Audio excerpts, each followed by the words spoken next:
আমি চা। তবে চা খাবো না কফি খাবো, সেটা কফি খাবো সেটাই মনস্থ করতে পারলাম না এখনো। সকাল থেকে তো যে যুদ্ধটা ছিল সেটা শেষ করলাম, মানে রান্নাবাড়া করে বরকে ডিউটিতে পাঠিয়ে দেওয়া, তারপর ছেলে, তারপর মেয়ে। তো এদের কিছু কিছু পর্ব শেষ হয়েছে, এখন আরও নতুন করে আরেকটা পর্ব শুরু হবে, মানে এখন আরেকবার খাওয়াতে হবে মেয়েকে। তো সেই রান্নাটা করব। আর আমি সকাল থেকে চা খাইনি, আজকে সকালে লাল চা হয়েছিল ওই জন্য আমি খাইনি। দোকান থেকে এখন তাজা আনলাম, এখন বানাবো চা বা কফি যে কোনো একটা। তবে দুটো মিক্স করে খাওয়া যায়, কিন্তু আমি খাই, ভালো লাগে। তো আমার সকাল থেকে এই পর্যন্ত এইভাবে কাটলো। এবার বাকি বেলা কিন্তু কীভাবে কাটে সেটাও তোমাদের সঙ্গে শেয়ার করব, করি না। দুধ ঢেলে নিয়েছি, জলও দিয়ে দিয়েছি। এবার একটু জাল করে চিনি মিশিয়ে কফি বানাবো, চা আর বানাবো না। রাধে রাধে সবাইকে, আমার নতুন আর একটা ভিডিওতে তোমাদের সকলকে জানাই অনেক অনেক ওয়েলকাম আর অনেক অনেক ভালোবাসা। মেয়ের খাবারটা বানাবো। এই গোবিন্দভোগ চাল নিলাম 3 চামচ। এবার ছোলার ডাল নেব ওই 1.5 চামচ মতো, নিয়ে নিলাম উড়ার ডাল, বাস ওই উড়ার ডাল 1 চামচ ধরো।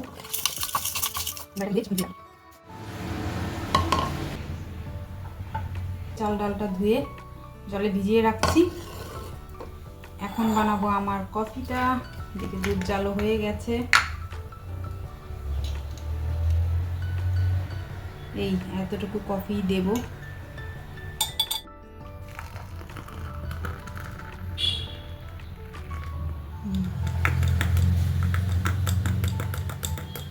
এটা একটু ঠান্ডা হতে থাক, ততক্ষণ আমি সবজিগুলো কেটে দিই, তাই না? এত গাড়ি মোটর যায়, আমি নিজের কথা নিজেই শুনতে পাই না, জানি না তোমরা শুনতে পাচ্ছ কি। তবে আগে দেখতে হবে ফ্রিজে কি কি সবজি আছে, সেই হিসেবে সবজি দেব। এই হচ্ছে সবজি, ফুলকপি, এটা হচ্ছে ফুলকপি, আর এই একটা আলু। সম্পূর্ণ ফুলকপিটা দেবো না কিন্তু, আমি এর থেকে 2-1টা ফুল ছাড়িয়ে দেব। তো ছোটো মানুষের খিচুড়ি তো অল্প সবজি হলে হয়ে যাবে আর কি। তো কেটে এমন তেতো লাগছে না, এটা খেতে ইচ্ছে করছে না, কিন্তু কি করব, খেতে হবেই। বানিয়েছি, এখন ফেলে তো দেওয়া যাবে না, খেয়ে নিই কষ্ট করে।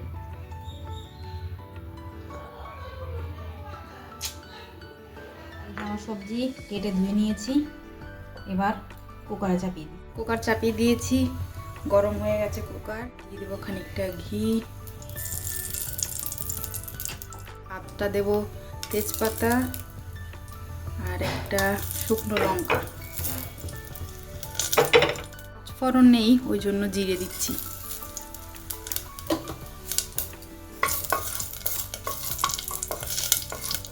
সবজিগুলো দিয়ে দেবো চাল ডাল, একটু আদা কুচি। এবার এটাকে একটু ভালো করে নেড়ে চেড়ে মিশিয়ে নেব। দিয়ে দেবো খানিকটা লবণ, একটু হলুদ, একটু ভেজে নেব আর কি। এই চালটা দিয়ে খিচুড়ি বানালে দেখেছি আমার ছেলে মেয়ে সবাই একটু ভালো করে খায়, মানে খেতে যেহেতু ভালো লাগে। এই চালটা একাই 100, ওই জন্য এটা দিয়েই বানানোর চেষ্টা করি। দিয়ে দিলাম জল,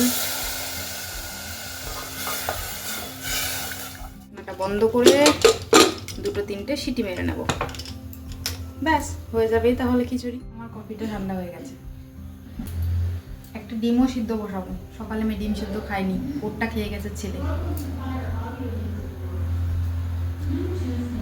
ভাড়া বাড়ি থাকার জ্বালা দেখো, ওইদিকে চালিয়ে দিয়েছে গান।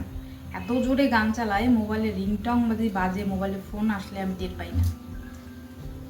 কি বলবো, এই হলো জীবন।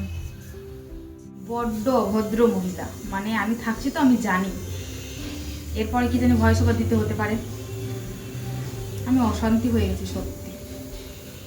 ভেবেছিলাম কোনো ভয়েস ওভার ছাড়াই আজকের ভিডিওটা আমি বানাবো, কিন্তু সেটা আমাদের আর সম্ভব হলো না, কারণ মানুষ তো মানুষ, পশু পাখিও আমার সাথ দিচ্ছে না। এই দেখো না, এখন ভয়েস ওভার দিচ্ছি, এদিকে পাখি কি কি চি চি কত কিছুই না বলছে।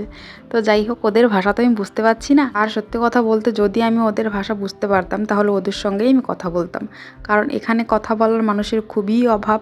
তো আমি একটু কথা বলতে চাই, মনটা একটু হালকা করতে চাই, সেই একটা মানুষ এখানে নেই।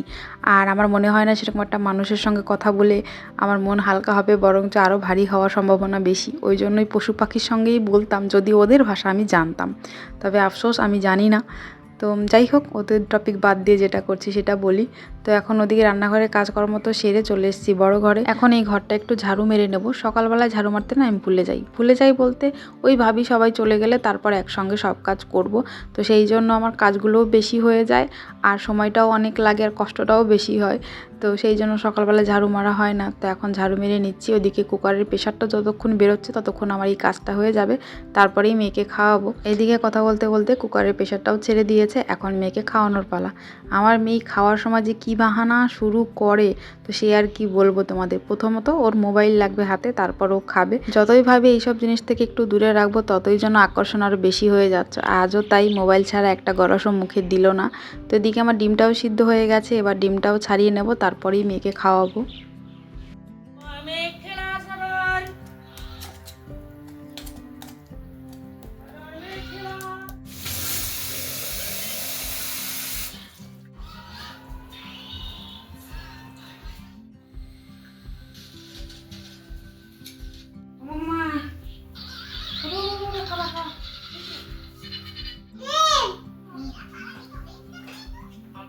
আমি মনে করি ছোটোবেলায় যদি আমাদের হাতে একটা স্মার্টফোন থাকতো তাহলে যে ভুলগুলো জীবনে করেছি সেটা হয়তো করতাম না।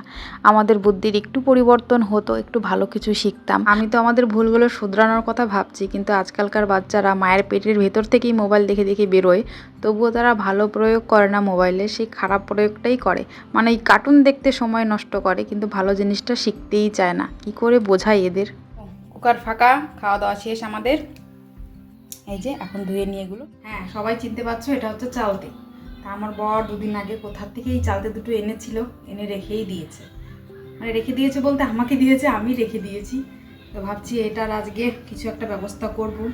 তো এই চালতে কেটে একটু রোদ্রে দিয়ে তারপর বিকেলে বানাবো আচার।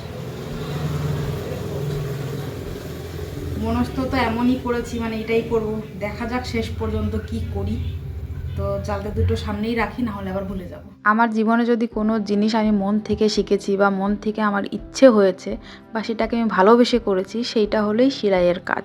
তো এই সেলাইয়ের কাজটা আগে আমি ভাবতাম লোকের ব্লাউজ দেখে এরা কী করে বানায়, জীবনে আমি পারবো তো এমন অনেক প্রশ্ন আমার মনে ঘুরপাক খেত। কিন্তু বিশ্বাস করো, যখন আগ্রহ দেখিয়ে এগিয়ে গেলাম না, তখন বুঝতে পারলাম এটা জলের থেকেও সহজ। তো এখনও কিছু কিছু শিখতে বাকি আছে। আমি বলছি না যে আমি একদম পটু হয়ে গেছি, সেটা হয়নি এখনও আমার।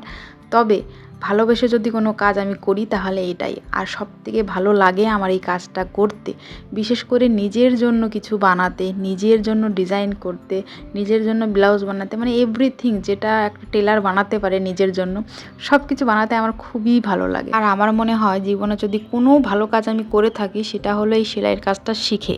মানে এই কাজটাই একমাত্র আমি ভালো করেছি, আর না হয়তো সবই খারাপ হয়েছে, আমার সবই ভেস্তে গেছে।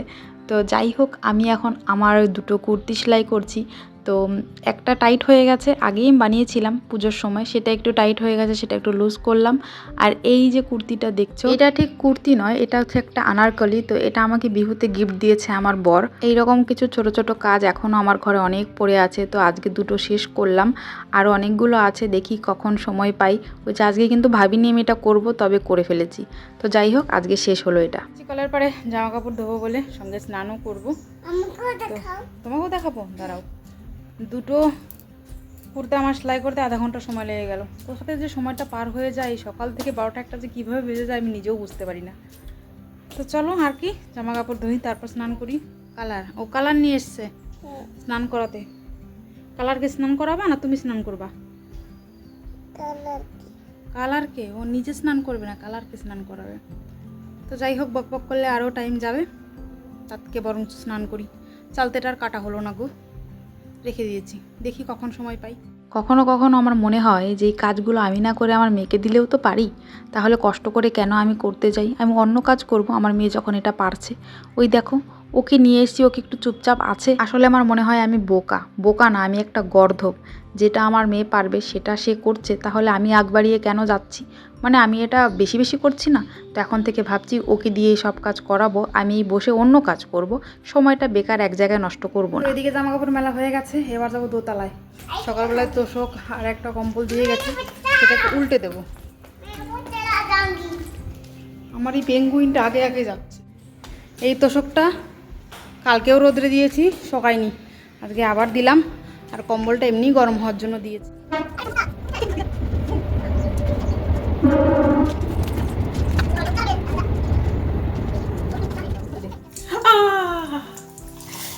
হাতাটাও গরম হয়ে গেছে গো।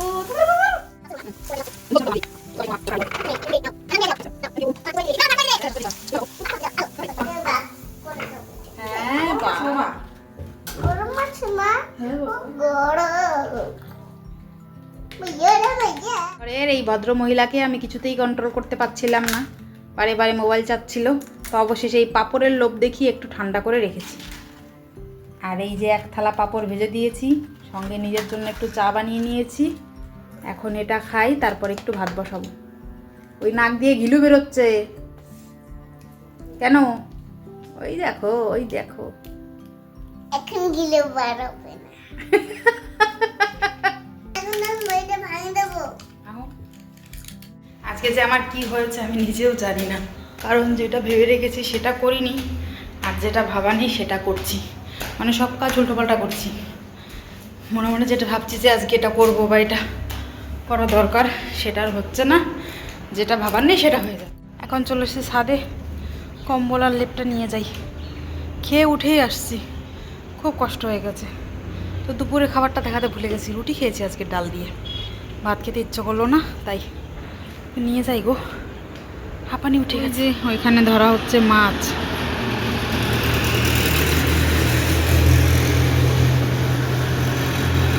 এই ট্রাকের জ্বালা আর কি বলবো, এত শব্দ। না গো, ভুল বললাম, কালকে মাছ ধরছিল, আজকে মাটি কাটছে।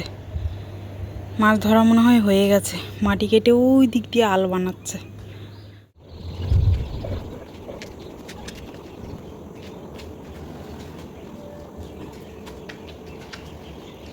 জানি ভিডিওটা অনেক বড় হয়ে গেছে, তবুও সবাইকে রিকোয়েস্ট করবে একটু কষ্ট করে দেখো। তো চলো আজকের মতো ভিডিওটা এখানেই শেষ করি। ভালো লাগলে একটা লাইক শেয়ার সাবস্ক্রাইব করে আমার পাশে থেকো। সবাই ভালো থেকো, সুস্থ থেকো। দেখা হবে অন্য ভিডিওতে। চলো টাটা।